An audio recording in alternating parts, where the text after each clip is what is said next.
भाई कुछ नजर की दुआ पढ़कर फूंक दें, कहीं नजर न लगे मेरे आशियाने को।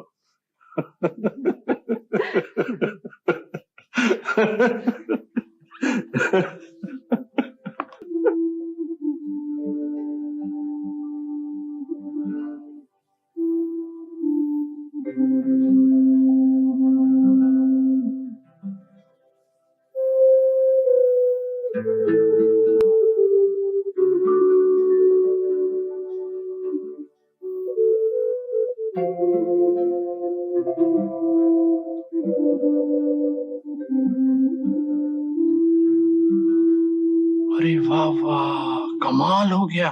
ये मेरी बेटी ने तस्वीर बनाई है। अच्छी है ना अब्बू? बहुत अच्छी है, इतनी अच्छी तो मैं भी नहीं बना सकता हूँ। पर जरा थोड़ी सी गंदी हो गई है। कहाँ गंदी हुई है, ये तो बहुत प्यारी तस्वीर है। मैं इसे फ्रेम करके अपने कमरे में लगवाऊंगा। वैसे बेटा ये कौन कौन है? ये अम्मी है, ये जो है अब्बू है, और ये सनिया है। भाई वाह वाह वाह वाह, कैसे फर्स्ट क्लास अम्मी अब्बू बनाए हैं तुमने। मैं इतनी खुश हूँ, इतनी खुश हूँ। You are really fantastic my love.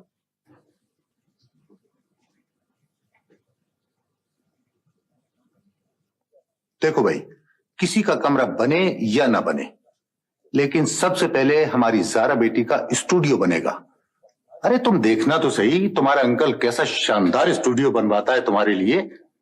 अभी तो मैंने इसी कमरे को स्टूडियो बना दिया है, लेकिन बाद में बेसमेंट में ऐसा स्टूडियो और वर्कशॉप बनवाऊंगा कि पूरे मुल्क में नहीं होगा किसी के पास।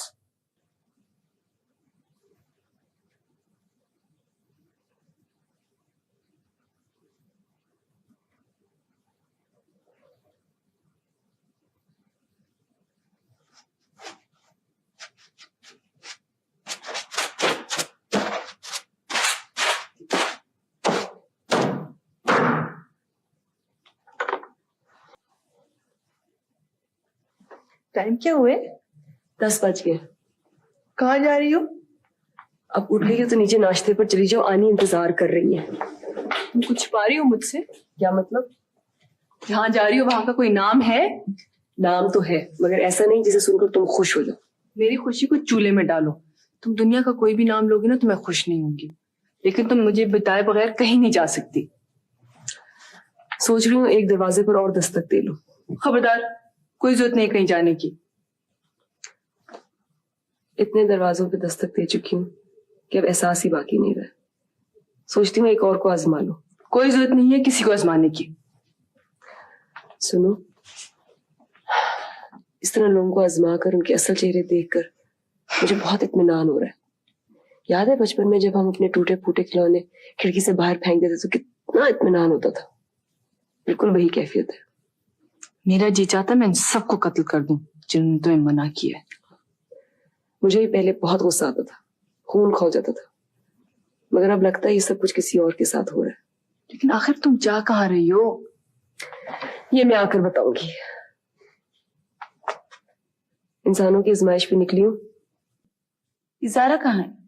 ज़ारा पता नहीं कहाँ गई है। सुबह को गई थी और अब तक वापस ही। हेलो आनी। कहाँ से आ रही हो? मैं जरा सैर को गई थी। I am not a fool Zara Ahmad, please stop it. I am sorry. सुनो ज़ारा, मैं तुमसे एक बात करना चाहती हूँ। नॉट अगेन, फिर कभी सही। मैं वो बात नहीं कर रही। आनी, मैं कोई भी बात नहीं सुनना चाहती, प्लीज।